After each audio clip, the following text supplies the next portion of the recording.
Cacho house by Estudio Grizzo Arquitectos in Guillermo Enrique Hudson, Argentina. The design of this house posed a particular challenge: to distribute, at the request of the clients, a large program on the ground floor of a triangular lot that, despite its extensive front, did not offer a large rear space. To optimize the garden, it was decided to implant the ground floor in two separate bars, one against the front with the common areas and services such as dining room, gallery, kitchen, grill, machinery room, and laundry, and the other, located against the side setback for the rest area, where the master bedroom with ensuite bathroom and dressing room are located. On top of these bars, a third one is supported, which, with its sunshade-covered windows, gives a compact appearance to the whole. In this third bar, two guest rooms are located at the ends, and in the space generated by the intersection of the three bars, the impressive double-height living room, the heart of the project, is created.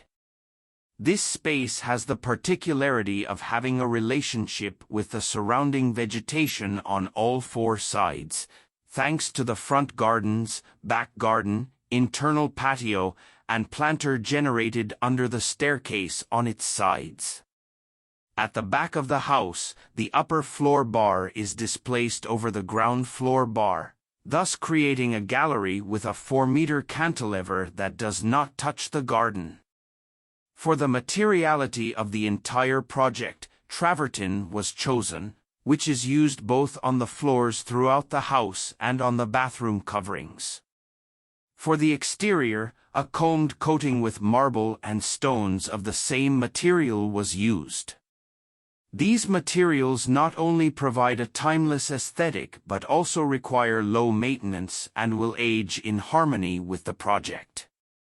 As for the color palette, a raw tone was chosen, which is used on the walls, ceilings, and kitchen furniture, maintaining a monochrome that allows the vegetation and natural wood details, such as the oak kitchen furniture handles, to stand out and add warmth to the project. Landscaping plays a fundamental role in the design, creating islands of vegetation in each of the cutouts generated by the movements of the architecture. In addition, planters with vegetation were placed on all roofs, which hang over the shadow play, thus generating diagonal dislocations between the beams and within each bar. With this careful selection of materials, spatial distribution, and attention to landscaping, the project combines functionality, warm spatiality, and a strong connection with the natural surroundings.